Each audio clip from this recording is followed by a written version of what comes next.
ಮುಖ್ಯಮಂತ್ರಿಗಳು ಇದುವರೆಗೂ ಒಂದು ಮೀಟಿಂಗ್ ಹೋಗಿಲ್ಲ ಮೇಡಮ್ ಅಲ್ಲಿ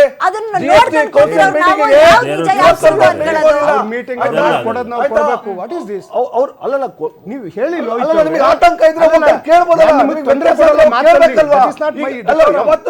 ಹೇಳ್ಬೇಕಾದ್ರೆ ಫ್ಯಾಕ್ಟ್ ಹೇಳಿ ಸರ್. ಅದನ್ನ ಹೇಳ್ತಾರೆ ಒಂದು ಆಯ್ತಾ ಅಲ್ಲ, ನೀವು ಆತರ ಕೊಟ್ಟಿಲ್ಲ ಅಂತಂದಾಗ ಮೀಟಿಂಗ್ ಇರುತ್ತೆ, ಅಲ್ಲಿ ಹೋಗಿ ಅಧಿಕೃತವಾಗಿ ಕೇಳ್ಬೋದಲ್ಲ, ನೀವು ಕೇಳಂತ ಪ್ರಯತ್ನ ಮಾಡಲ್ಲ.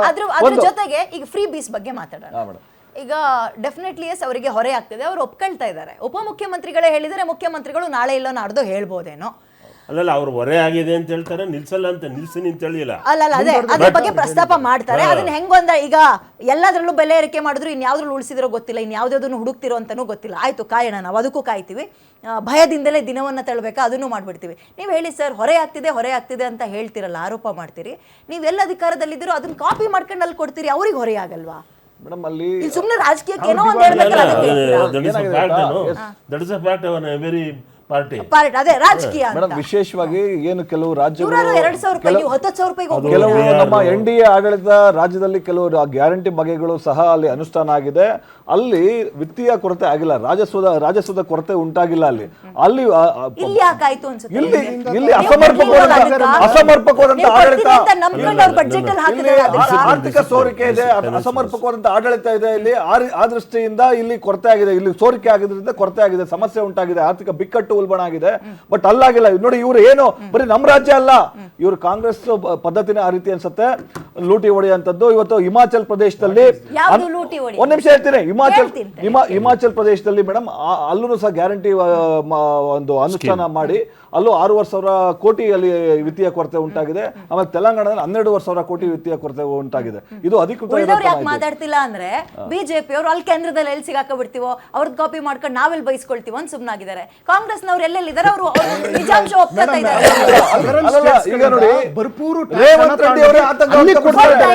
ಓಕೆ, ನೀವ್ ಎಲ್ಲಿದ್ದೀರಿ, ಡಬಲ್ ಎಂಜಿನ್ ಸರ್ಕಾರಗಳೆಲ್ಲಿದ್ದಾವೆ ಅಲ್ಲಿ ಕೊಡ್ತಾ ಇದ್ದೀರಿ, ತುಂಬಾ ಸಮರ್ಪಕವಾಗಿ ಕೊಡ್ತಾ ಇದ್ದೀರಿ. ಇವ್ರುಗಳಿಗೆ ಮಲ್ತಾಯಿ ಧೋರಣೆ ಮಾಡ್ತಾ ಇದ್ದೀರಿ, ಮಲ್ತಾಯಿ ಧೋರಣೆ. ಇಲ್ಲಿ ಯಾವ ರೀತಿ ಕೊಡಬೇಕು, ಅದಕ್ಕೆ ಆದಂತ ಪ್ರಕ್ರಿಯೆಗಳಿದೆ, ಮಾನದಂಡಗಳಿದೆ, ರೀತಿ ನೀತಿ ಇದೆ. ಆ ಪ್ರಕಾರ ಏನ್ ಸಿಗ್ಬೇಕು ನಮ್ಮ ರಾಜ್ಯಕ್ಕೆ ಸಿಗುವಂತ ಎಲ್ಲ ಪ್ರಾಮಾಣಿಕ ಪ್ರಯತ್ನ ಆಗಿದೆ. ನೋಡಿ, ಇಲ್ಲಿ ಅವರು ಯಾವಾಗ್ಲೂ ಎಲ್ಲ ಡಿಬೇಟ್ಗಳಲ್ಲೂ ಕೇಂದ್ರದಿಂದ ನಮಗೆ ಬರ್ತಾ ಇಲ್ಲ ಕಲೆಕ್ಷನ್ ಆಗಿರೋದು ಪಾಪ್ಯುಲರ್ ಗವರ್ಮೆಂಟ್ 1,60,000 ಅಲ್ವಾ. ಈಗ ರಾಯರೆಡ್ಡಿ ಮೊದಲು ಇದ್ರು, ದೇವೇಗೌಡರು ಚೀಫ್ ಮಿನಿಸ್ಟರ್ ಇದ್ದಾಗ ತರಲೋ ದುಡ್ಡು, ಕಾಂಗ್ರೆಸ್ ಇತ್ತವಾಗ, ಆಯ್ತಾ, JDS ಇಲ್ಲಿತ್ತು, ರಾಯರೆಡ್ಡಿ ಕೊತ್ತು ಬೇಕಾದ ಫಂಡ್ಸ್ ಎಲ್ಲ ತಂದ್ರಲ್ಲ, ಆ ಮೆಕಾನಿಸಮ್ ಯೂಸ್ ಮಾಡ್ರಿ. ಸುಮ್ನೆ ಡಿಬೇಟ್ ಎಲ್ಲ ಹೇಳೋದು ಸುಖ.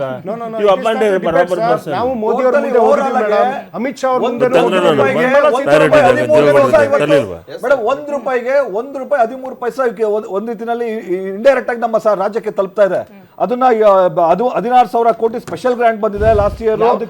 ಪ್ಲೀಸ್ ಹೇಳಿ, ರೈಲ್ವೆಗೆ ಹೇಳಿ, ಮೆಟ್ರೋಗೆ ಹೇಳಿ, ಆಮೇಲೆ ನೀರಾವರಿಗೆ ಹೇಳಿ, ನೀವು ಪ್ರತಿಯೊಂದು ಹೇಳಿ ಸರ್. ಭದ್ರಾ ಮೇಲ್ದಂಡದ ಹೇಳಿ, ಕೃಷ್ಣ ಮೇಲ್ದಂಡದ ಹೇಳಿ, ಅದಾದ್ಮೇಲೆ ಕಳಸಾ ಬಂಡೂರಿ ಹೇಳಿ, ಮೇಕೆದಾಟು ಹೇಳಿ, ರೈಲ್ವೆ ಹೇಳಿ.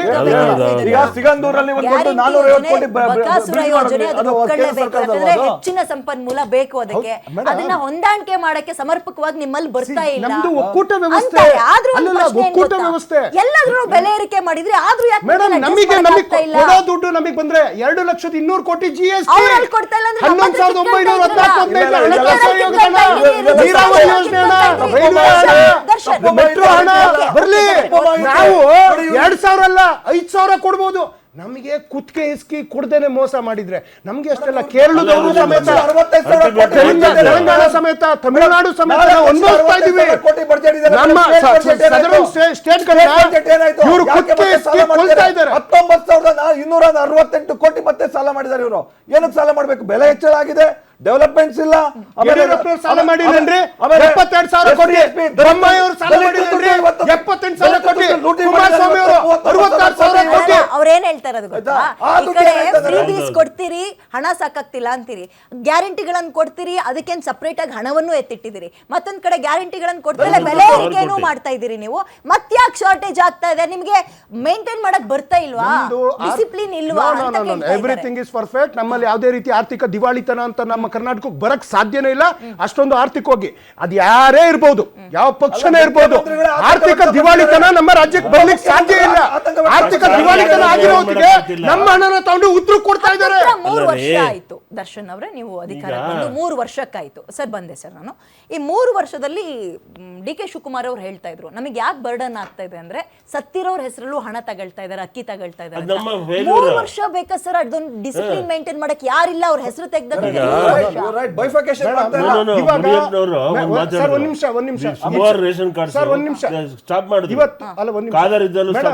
ಟೈಮ್ ಕೊಟ್ಟೆ. ಹಾ sir please go it sir, ಮಾತಾಡಿ. ಅಲ್ಲ ನಾನು ಹೇಳೋದು ಈ ಏನು ನೀವು ಸೋರಿಕೆ ಆಗಿದೆ ಅಂದ್ರಲ್ಲ, even distribution of the rice ಭಾಳಷ್ಟು ಸುಧಾರಣೆ ತಂದಿದ್ದೀರಾ.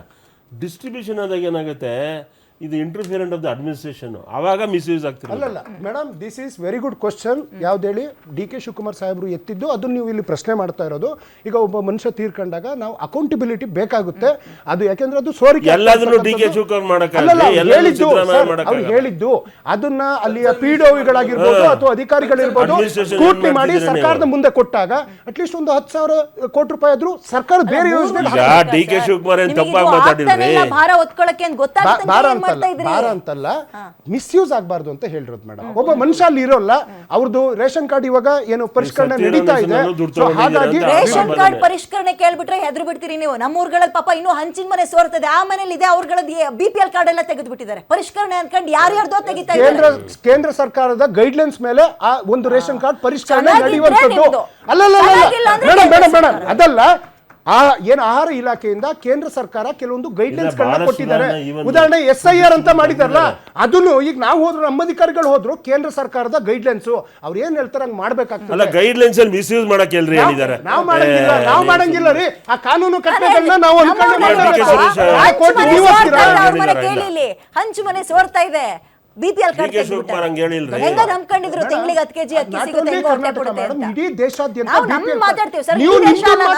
ಕೇಂದ್ರ ಸರ್ಕಾರದ ಗೈಡ್ಲೈನ್ಸ್ ಇದು ನಿಜ ಅಲ್ಲ, ನಮ್ಮ ರಾಜ್ಯ ಆದ್ರೂ ಕೇಂದ್ರ ಸರ್ಕಾರ ಕೆಲವು rules and regulation, terms and conditions ಅಂತ ಅದನ್ನ ಅಧಿಕಾರಿಗಳು ಫಾಲೋ ಮಾಡಲೇಬೇಕು. 147 ನಿಗಮದ ಅಧ್ಯಕ್ಷರು, ಪ್ರಾಧಿಕಾರದ ಅಧ್ಯಕ್ಷರಿಗೆ ತಿಂಗಳಿಗೆ 7-8 ಲಕ್ಷ ಖರ್ಚಾಗತ್ತೆ. ಅವರಿಗೆ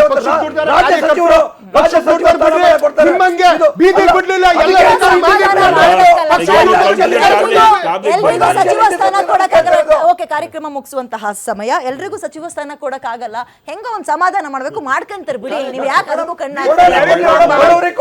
ಕೊಟ್ಟಿದ್ದಾರೆ. Thank you so much sir, thank you ಕಾರ್ಯಕ್ರಮದಲ್ಲಿ ಭಾಗಿಯಾಗಿದ್ದಕ್ಕೆ. ನೋಡಿ, ಗ್ಯಾರಂಟಿ ಕೊಡಿ ಅಂತ ಯಾರು ಕೇಳಿಲ್ಲ, ಯಾಕೆಂದ್ರೆ ಈ ತರದೊಂದು ಕಾನ್ಸೆಪ್ಟ್ ನ ಹುಟ್ಟಾಕ್ಬಹುದು ಅಂತ ಜನರ ತಲೆಯಲ್ಲೇ ಇರ್ಲಿಲ್ಲ. ಹೇಳಿದ್ ನೀವು, ಕೊಡ್ತೀವಿ ಅಂದಿದ್ ನೀವು, ಕೊಡ್ತಾ ಇದ್ದೀರಿ, ಅದನ್ನ ಮುಂದುವರ್ಸ್ಕೊಂಡು ಹೋಗಿ ಅಷ್ಟೇ. ಸಿಕ್ಕಿದೆ ಸಿರುಂಡೆ ಅಂತ ಎಲ್ಲರೂ ತಗೊಳ್ತಾ ಇದ್ದಾರೆ.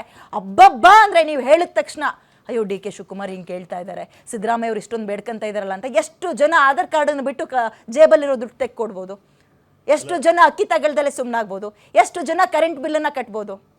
1000ದಲ್ಲಿ ಒಬ್ರು ಅಥವಾ ಇಬ್ರು. ನೋಡೋಣ ಹೆಂಗ್ ಮೇಂಟೈನ್ ಮಾಡ್ತಾರೆ ಅಂತ. ಸರ್ಕಾರದ ಸ್ಕೀಮ್ಗಳು ಸಸ್ಟೈನಬಲ್ ಆಗಬೇಕು ಅಂದ್ರೆ ಆರ್ಥಿಕವಾಗಿ ತುಂಬಾ ತುಂಬಾ ಜವಾಬ್ದಾರಿಯುತವಾಗಿ ನಡ್ಕೋಬೇಕಿತ್ತು. ಅಂಡ್ ಈ ಸಲದ ಬಡ್ಜೆಟ್ ತುಂಬಾ ಕುತೂಹಲ ಮೂಡಿಸ್ತಾ ಇಲ್ಲ, ಭಯ ಮೂಡಿಸ್ತಾ ಇದೆ, ಎಲ್ಲಿ ಯಾವ್ದನ್ನ ಕಟ್ ಮಾಡ್ತಾರೆ ಅಂತ. ಕಾದ್ ನೋಡೋಣ.